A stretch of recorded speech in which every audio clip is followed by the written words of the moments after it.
나이 들수록 더 많은 남자를 만나야 한다는 내용을 말씀드린 적이 있습니다. 그렇다면 어디로 가야 할까요? 이 질문은 가볍게 들리지만 사실은 아주 많은 감정이 눌려있는 질문입니다. 아직 혼자이긴 싫다는 마음, 그렇다고 또 상처받고 싶지는 않은 마음, 재혼은 부담스럽고 혼자는 외롭고 누군가는 필요하지만 또 누군가에게 휘둘리기는 싫은 마음. 오늘 이 영상을 끝까지 보시면 이 질문의 본질은 장소가 아님을 알게 되실 것입니다. 이것은 남자를 어디서 만날지에 대한 장소의 문제가 아니라 상태에 대한 질문입니다. 나는 지금 다시 누군가를 만나도 괜찮은 사람일까? 하지만 우리는 그 질문을 정면으로 마주하지 않고 늘 이렇게 바꿉니다. 어디에 남자가 많을까? 어떤 모임이 안전할까? 어디가 덜 상처받을까?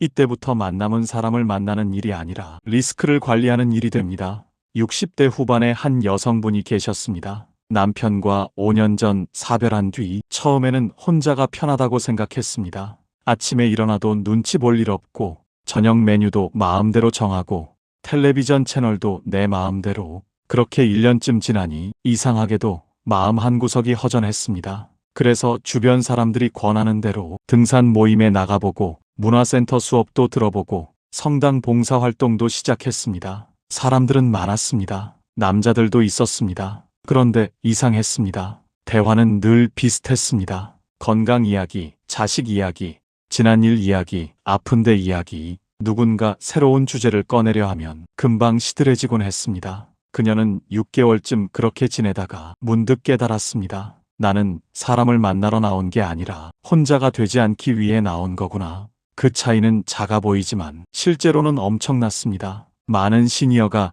이미 충분히 움직이고 있습니다. 동호회, 문화센터, 여행 모임, 종교 모임, 지인 소개. 그런데 왜 만남은 늘 비슷하게 끝날까요? 공통점이 있습니다. 그 자리에 있는 사람들 대부분이 만날 준비만 하고 있기 때문입니다. 외로움을 해결하려는 사람, 과거의 실패를 보상받으려는 사람, 혼자 되지 않기 위한 보험을 찾는 사람.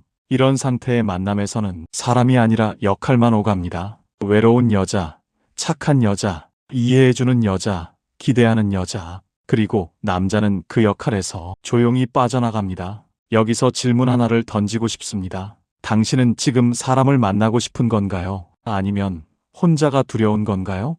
이 질문의 답을 찾으시면 오늘 이 영상이 왜 필요했는지 명확히 아시게 될 겁니다. 사람을 만나러 나온 사람들끼리는 이상하게도 사람을 가장 못 만납니다. 이 문장이 역설처럼 들리시나요? 하지만 이건 역설이 아니라 진실입니다. 왜냐하면 만남을 목적으로 하는 순간 그 사람은 이미 사람이 아니라 수단이 되기 때문입니다. 내 외로움을 채워줄 수단, 내 노후를 함께할 수단, 내 자존심을 회복시켜줄 수단, 수단으로 바라보는 순간 관계는 계산이 됩니다. 이 사람은 경제력이 어떤가, 건강은 괜찮은가, 자식들은 어떤가, 성격은 까다롭지 않은가. 이런 계산 속에서는 진짜 마음이 오가지 않습니다. 그저 조건들만 오갈 뿐입니다. 철학자 마르틴 부버는 이렇게 말했습니다. 모든 진정한 삶은 만남이다. 하지만 우리가 상대를 그것으로 대할 때 만남은 일어나지 않는다. 그것이 아닌 너로 대할 때 비로소 관계가 시작된다고 말입니다. 당신이 만나는 사람들을 너로 보고 계신가요? 아니면 그것으로 보고 계신가요? 흔히 추천되는 장소들이 있습니다. 공원, 도서관, 문화센터, 복지관. 그런데 왜 그곳에 가면 대화가 늘 비슷할까요? 건강 이야기, 과거 이야기, 자식 이야기, 불만과 체념. 이 공간들의 공통점은 대화의 방향이 과거에 묶여 있다는 것입니다. 과거는 안전합니다. 이미 일어난 일이니 상처받을 일도 없고 실패할 일도 없습니다. 하지만 과거만 이야기하는 사람에게서는 앞으로 나아갈 에너지가 느껴지지 않습니다. 남자는 공간을 떠나는 게 아니라 미래가 느껴지지 않는 대화를 떠납니다. 문제는 남자가 없어서가 아니라 앞으로 더 살아갈 이야기의 온도가 없기 때문입니다. 70대 초반의 한 남성분을 알고 있습니다. 아내와 3년 전 이혼한 뒤 처음에는 자유가 좋았습니다. 하고 싶은 거 다 하고 먹고 싶은 거 다 먹고 아무에게도 간섭받지 않는 삶. 하지만 1년쯤 지나니 이상하게도 말할 사람이 그리웠습니다. 그래서 등산 모임에 나갔습니다. 거기서 비슷한 나이대의 여성들을 많이 만났습니다. 대화도 나눴습니다. 하지만 몇 달 지나니 그는 그 모임에 나가지 않게 됐습니다. 왜냐하면 대화가 늘 똑같았기 때문입니다. 자식 자랑, 옛날 이야기, 병원 이야기, 죽은 배우자 이야기. 그는 이렇게 말했습니다. 나는 아직 살아있는데 모두가 과거만 이야기하더라고요. 앞으로 뭘 해보고 싶다는 이야기는 아무도 안 하더라고요. 그래서 답답했어요. 이 남성이 떠난 건 여자들이 아니었습니다. 미래가 없는 대화였습니다. 인생은 원래 혼자다라는 말이 있습니다. 이 말은 철학처럼 들리지만 실제로는 상처 회피 선언에 가깝습니다. 다시 기대하지 않겠다. 다시 실망하지 않겠다. 다시 마음 주지 않겠다. 하지만 중요한 사실이 하나 있습니다. 혼자임을 인정하는 것과 누군가를 맞이하지 않는 것은 다릅니다. 혼자임을 인정한다는 건 내가 온전히 나로 존재할 수 있다는 확인입니다. 하지만 누군가를 맞이하지 않는다는 건 내 마음의 문을 걸어 잠그는 것입니다. 문제는 혼자가 아니라 마음의 여백이 사라진 상태입니다. 여백이 없는 마음은 사람을 초대하지 않습니다. 방어만 합니다. 노자는 이렇게 말했습니다. 쓸모는 비어있음에서 나온다. 그릇이 쓸모있는 것은 그 안이 비어있기 때문이다. 방이 쓸모있는 것은 그 안이 비어있기 때문이다. 사람도 마찬가지입니다. 마음이 비어있을 때 비로소 누군가를 담을 수 있습니다. 하지만 우리는 마음을 비우는 대신 계속 무언가로 채우려 합니다. 외로움을 잊기 위한 바쁜 일정, 상처를 덮기 위한 자기 합리화, 기대를 숨기기 위한 냉소. 그렇게 가득 찬 마음은 더 이상 누구도 들어올 수 없습니다. 그래서 필요한 건 남자가 있는 곳이 아닙니다. 필요한 건 쓸모없는 시간입니다. 잘하지 않아도 되는 일, 결과가 없어도 되는 활동, 평가받지 않아도 되는 공간. 예를 들어 그림을 잘 그리기 위한 수업이 아니라 그냥 그리고 싶은 수업, 연극을 잘하기 위한 무대가 아니라 어색해도 괜찮은 연습, 누군가를 만나기 위한 모임이 아니라 그냥 시간을 보내는 자리. 이런 공간에서는 사람이 다시 사람으로 존재합니다. 역할도 없고 기대도 없고 계산도 없습니다. 그때 관계는 비로소 자연스럽게 생깁니다. 60대 중반의 한 여성이 계셨습니다. 남편과 사별 후 3년간 여러 모임을 전전했지만 마음이 맞는 사람을 만나지 못했습니다. 그러던 어느 날 동네 도서관에서 우연히 본 시 낭송 모임 공고를 보게 됐습니다. 별 기대 없이 참여했습니다. 시를 잘 읽고 싶어서가 아니라 그냥 심심해서였습니다. 모임은 조용했습니다. 각자 좋아하는 시를 읽고 잠시 이야기를 나누고 차를 마시고 헤어졌습니다. 누구도 잘 읽으라고 강요하지 않았고 누구도 깊은 이야기를 캐묻지 않았습니다. 그렇게 석 달쯤 지났을 때 한 남성분이 조심스럽게 물었습니다. 요즘 읽으시는 시는 무슨 의미인가요? 그녀는 답했습니다. 잘 모르겠어요. 그냥 좋아서 읽어요. 그 남성이 웃으며 말했습니다. 저도 그래요. 의미는 모르겠는데 계속 읽게 되더라고요. 그렇게 대화가 시작됐습니다. 시를 매개로, 의미를 매개로, 이해할 수 없는 감정을 매개로 그들은 서로에게 외로움을 채워달라고 하지 않았고 미래를 약속하라고 하지 않았고 역할을 요구하지 않았습니다. 그저 같은 시간을 나눴을 뿐입니다. 1년이 지난 지금 그들은 여전히 그 모임에 함께 나갑니다. 연인인지 친구인지 딱히 정의하지 않습니다. 중요한 건 정의가 아니라 함께 있는 시간이 편하다는 것.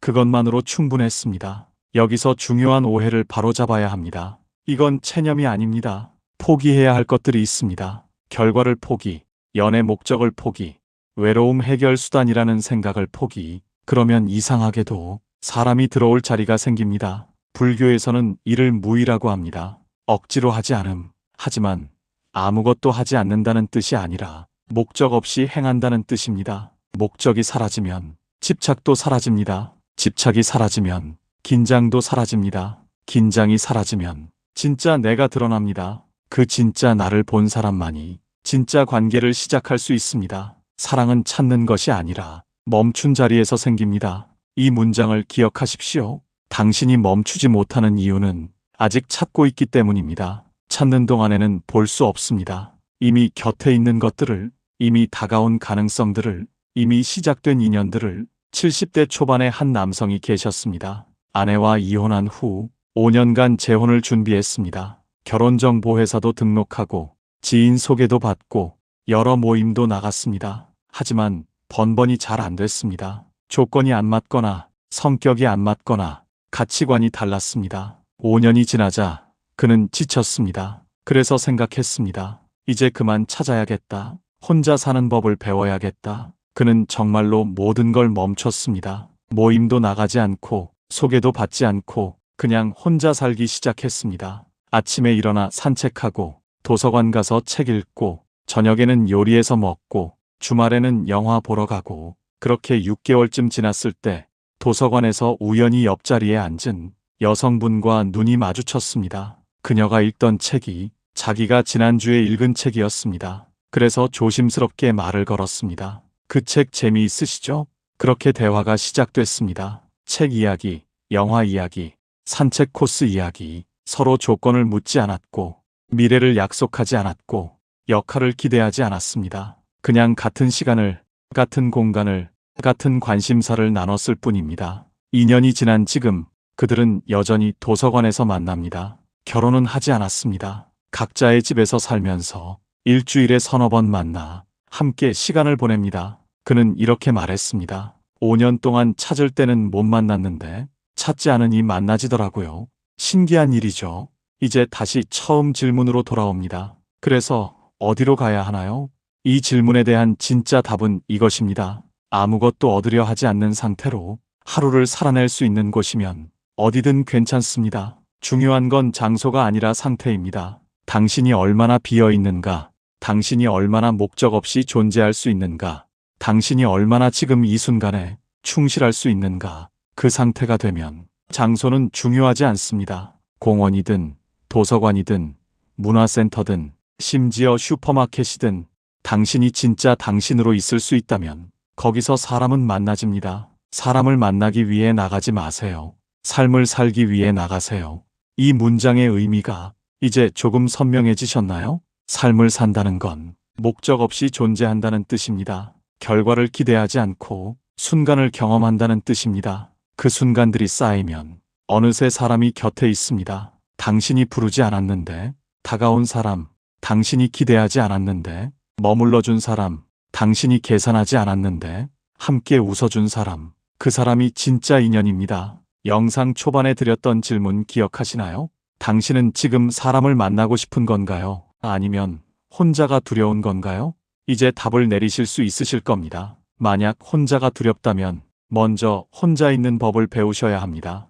혼자 있으면서도 외롭지 않은 법, 혼자 있으면서도 충만한 법, 혼자 있으면서도 평온한 법, 그 법을 배우고 나면 이상하게도 사람이 필요 없어집니다. 필요 없어지는 순간 사람이 옵니다. 역설 같지만 이게 진리입니다. 필요해서 만난 관계는 깨지고 필요 없는데 만난 관계는 남습니다. 왜냐하면 필요해서 시작된 관계는 필요가 사라지면 끝나지만 필요 없이 시작된 관계는 그 자체로 존재하기 때문입니다. 공자는 이렇게 말했습니다. 군자는 화합하되 부화외동하지 않고 소인은 부화외동하되 화합하지 못한다. 진짜 관계는 의존이 아니라 독립된 두 존재의 만남입니다. 각자 온전히 혼자 설 수 있는 사람이 비로소 함께할 수 있습니다. 당신은 지금 혼자 서 있나요? 아니면 기대고 있나요? 기댈 곳을 찾고 있나요? 혼자 선 사람만이 진짜 만남을 경험합니다. 지금의 당신은 누군가를 초대할 여백이 있나요?